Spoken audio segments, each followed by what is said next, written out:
Hey guys, how you doing? It's Josiah here. Welcome back to my channel. Today, of course, you've read the title. I'm going to be showing you what is going to be in my bag for the year 2021. Now, given the past almost a year, for many of us, there may have been no reason to be carrying around a bag anywhere. Luckily for me, I have done some traveling where I've needed to use a bag. And so all of the things in this video are things that I have kept in my bag and will continue to be using in the year 2021, as well as some items which I have just recently acquired, which I will be adding to the collection of things that we'll be keeping in my bag. So without further ado, let's get into it. And actually there is one thing that I actually have on my desk which I do usually carry around with me in my bag if I'm going somewhere. It's actually this water bowl. Funnily enough, it's from Google. The way I acquired this was actually going to a workshop that was actually going on in Google's offices here in London, and they ended up giving us a goodie bag with quite a few good cool things in there. So there was this Google water bottle included, there was a tote bag, there was also an Android plushie as well, which I do still have, but as cute as it is, I don't carry around in my bag, so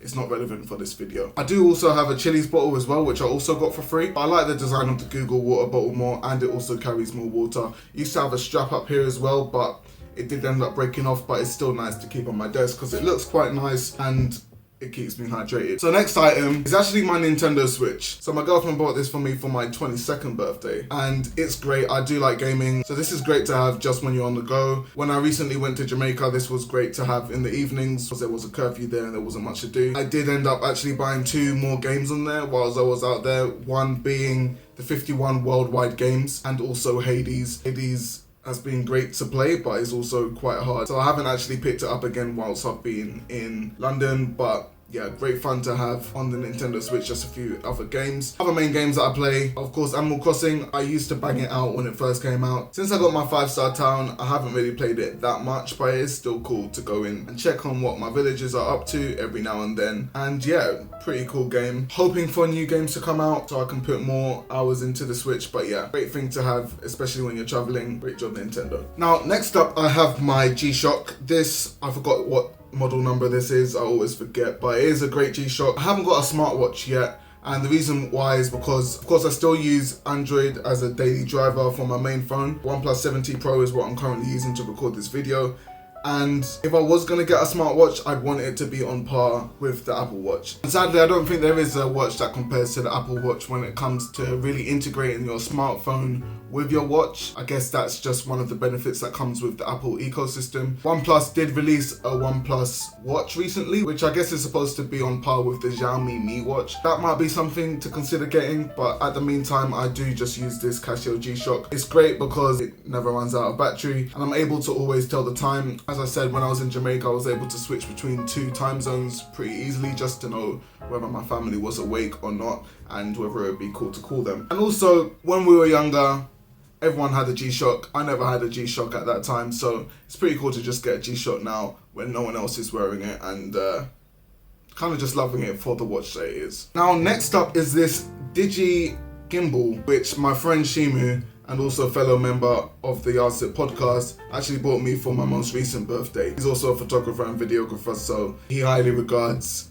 smooth quality video, which is why he wanted me to have this. And this has been great. I haven't used it much yet, but I do plan to use it a lot more when I'm actually going out and doing video content. The only thing is, when I'm out and about and I want to quickly capture a video, I do just tend to want to open up my phone camera app and start recording once I see what it is that I want to record. With this, of course, I have to put it inside, set up the Bluetooth connection, open up the app, and of course, it's great whilst it's in there, but in terms of wanting to capture footage really quickly, it's not the most convenient. So with this, it would really be a thing where it's like I'm going out to record and I'm gonna slap it in here and keep it in there for a long duration of time rather than having to take out my phone and check WhatsApp messages, etc. There's a lot of cool functions in there, but I'll keep it in my bag just in case there is something that I want to capture better quality than having a shaky hand. It's really cool. There's a lot of cool footage that you can get whilst using this as well. So yeah, hope to be able to using this a lot more in 2021. You might see it in some of the videos that are coming to this channel as well anyway, so make sure to click that like button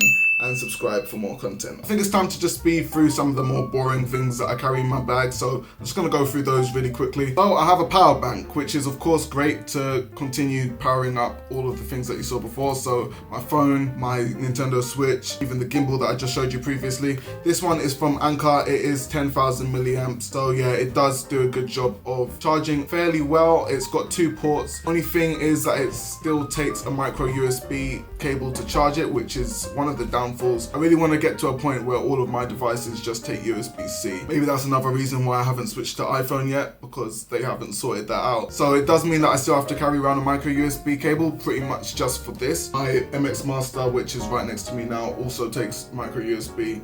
I think their newer generations take USB-C, so it might be time to upgrade on that. But yeah, still have to use micro USB for this, but it does power everything else, so I still need it. So this is a braided cable, so it should give better durability. I don't tend to use this one too much. I do prefer the OnePlus chargers that come with the phone. However, they're not the best when it comes to durability, and most of my OnePlus chargers have started to fray at the end. So I've got these just for durability, but I do like the OnePlus chargers more. I carry a Sharpie around with me.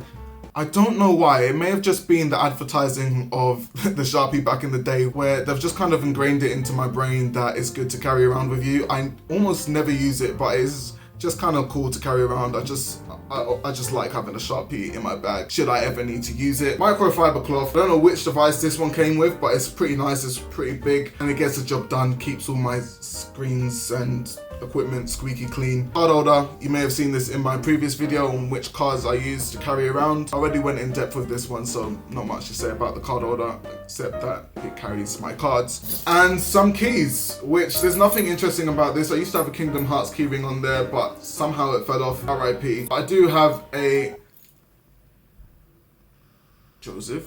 Jonathan. I do have a Jotaro Joestar here. I got this from MCM Expo a while back, and it's just pretty cool to add to my keyring. Not much else to say on that. So getting on to the last few items now, I think I can segue into these 2 things. I've got a hub for the MacBook Pro and I have a Magic Mouse. Like you've seen before, I also have an MX Master. However, I do prefer to use the Apple's Magic Mouse when it comes to using the MacBook, just because of the gesture swiping, and it's just able to mimic the motions that I would use when I'm using the trackpad on the MacBook. So yeah, that's why I like to use this one. And of course, you know what this is for. I mean, I've got my external monitor here.